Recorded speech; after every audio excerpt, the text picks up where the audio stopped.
यह कहानी उस समय की है जब राजा विक्रमादित्य अपने न्यायप्रिय और प्रजावत्सल स्वभाव के कारण पूरे राज्य में विख्यात थे।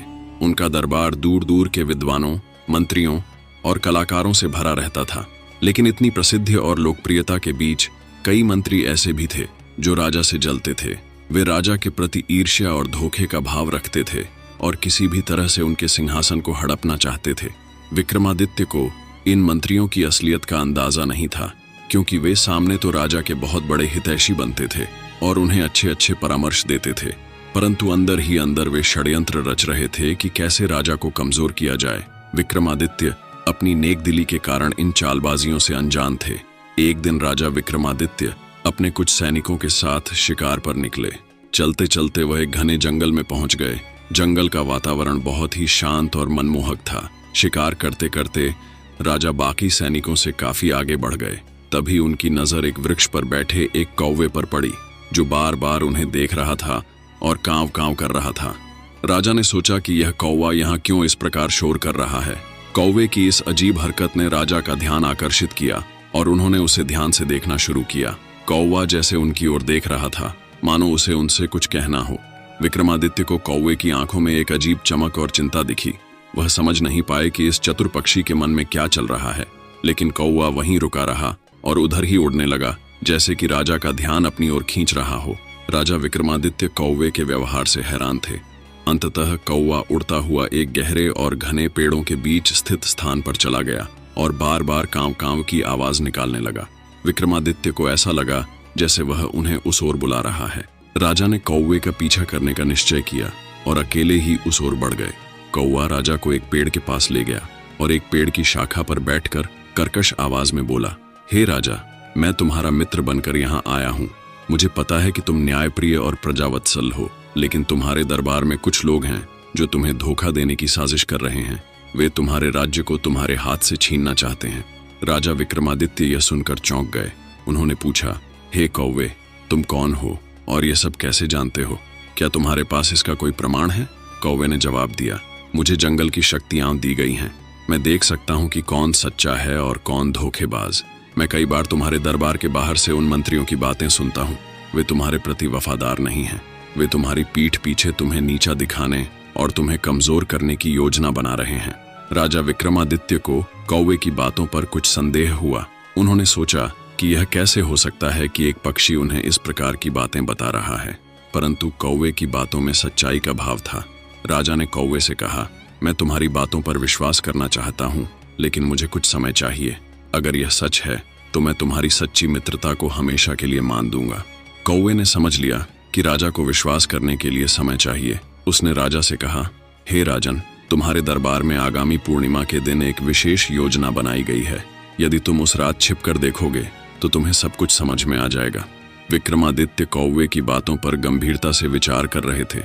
वह जंगल से लौट आए, परंतु उनके मन में कौवे की बातें गूंजती रहीं। उन्होंने किसी से इस बात का जिक्र नहीं किया, परंतु वह काफी चिंतित हो गए थे।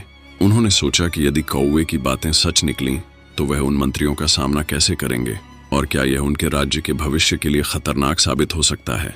इस प्रकार की चिंता के बीच राजा ने इंतजार करने का निश्चय किया और कौवे की चेतावनी को परखने का मन बना लिया। क्या विक्रमादित्य का कौवे पर विश्वास करना सही सिद्ध होगा? क्या वह धोखेबाज मंत्रियों का पर्दाफाश कर पाएंगे? कहानी का अगला भाग और सस्पेंस तब खुलता है जब राजा छिपकर दरबार की सच्चाई जानने की कोशिश करता है। कौवे की चेतावनी से राजा विक्रमादित्य के मन में हलचल मच गई थी। भले ही उन्होंने कौवे की बातों को सीधा स्वीकार नहीं किया, लेकिन उनके मन में कौवे की बातें गूंज रही थीं। राजा ने स्वयं को संयमित करते हुए एक योजना बनाई। वह कौवे की बात की सत्यता की जांच अवश्य करेंगे, लेकिन बिना किसी को इसकी भनक लगे। दिन बीतते गए और धीरे धीरे पूर्णिमा की रात आ गई। उस रात राजा ने सभी दरबारियों को यह कहकर विदा कर दिया कि वह एकांत में ध्यान लगाना चाहते हैं। विक्रमादित्य ने अपने विश्वास पात्र सैनिकों को भी दरबार से दूर भेज दिया, ताकि कोई भी उनकी योजना में विघ्न न डाल सके।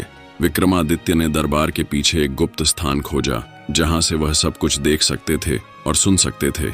उन्होंने वहां छिपकर इंतजार करना शुरू कर दिया। रात गहरी हो चुकी थी और दरबार में सन्नाटा छा गया था।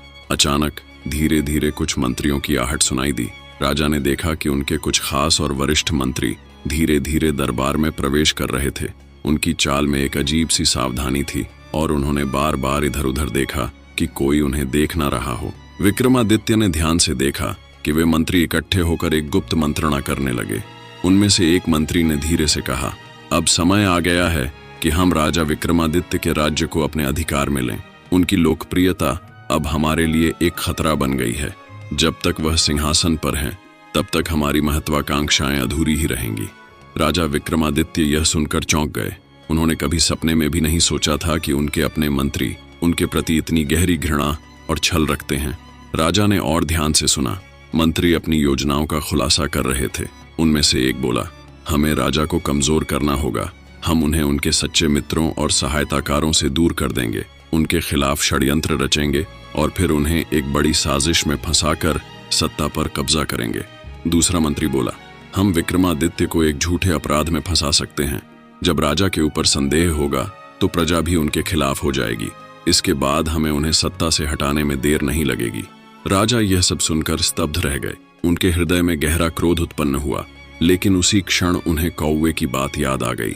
उन्होंने समझा कि यह वही मंत्री हैं जिनकी सच्चाई जानने के लिए कौवे ने उन्हें चेतावनी दी थी। राजा का दिल टूट गया कि उनके अपने मंत्री, जिन पर उन्होंने वर्षों तक विश्वास किया था, उनके विरुद्ध इस प्रकार का षड्यंत्र रच रहे हैं। विक्रमादित्य ने मन ही मन कौवे को धन्यवाद दिया और सोचा कि यदि कौवा उन्हें चेतावनी नहीं देता तो शायद वे कभी इस धोखे का पता नहीं लगा पाते। राजा ने उसी समय निश्चय किया कि वह कौवे की सच्ची मित्रता का सम्मान करेंगे और उसका आभार व्यक्त करेंगे, लेकिन इससे पहले उन्हें उन मंत्रियों को उचित दंड देना था जिन्होंने उनकी पीठ पीछे षड्यंत्र रचा था। विक्रमादित्य ने उन मंत्रियों का सामना करने के लिए एक योजना बनाई।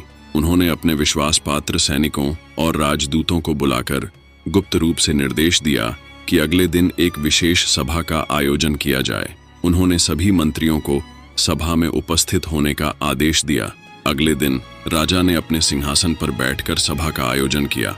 उन्होंने उस सभा में कौवे का भी ध्यानपूर्वक स्वागत किया, जो वहां छिपकर बैठा था।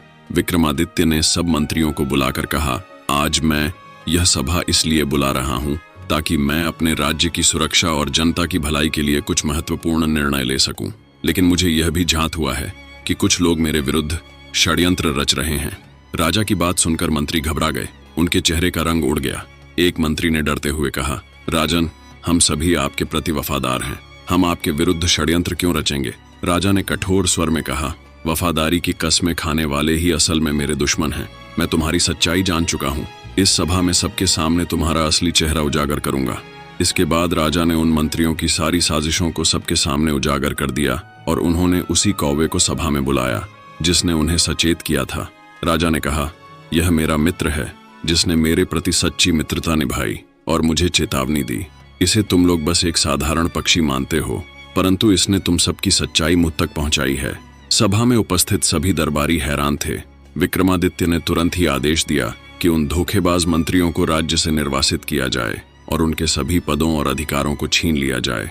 राजा ने उन विश्वास पात्र लोगों को पुरस्कृत किया जो उनके प्रति निष्ठावान थे और साथ ही कौवे की मित्रता के प्रति अपनी कृतज्ञता भी प्रकट की। सभा समाप्त होने के बाद राजा विक्रमादित्य ने कौवे को अपने पास बुलाया और स्नेहपूर्वक कहा, हे मित्र, तुमने मेरी आंखें खोल दी और मुझे सच्चाई से अवगत कराया। तुम्हारी इस मित्रता और सच्चाई का मैं सदैव आभारी रहूंगा। कौवे ने नम्रता से सिर झुकाते हुए कहा, राजन, मित्रता का धर्म यही है कि हम एक दूसरे की रक्षा करें। मुझे प्रसन्नता है कि मैं आपके काम आ सका। इस घटना के बाद विक्रमादित्य ने यह समझ लिया कि सच्ची मित्रता केवल इंसानों के साथ ही नहीं बल्कि किसी भी जीव के साथ हो सकती है। उन्होंने कौवे को सच्चा मित्र मानकर उसके साथ हमेशा मित्रता निभाने का वचन दिया। इस कहानी से हमें यह सीखने को मिलता है कि सच्चा मित्र वही है जो कठिन समय में भी आपका साथ दे और सच्चाई का मार्ग दिखाए, चाहे वह किसी भी रूप में क्यों ना हो। धन्यवाद।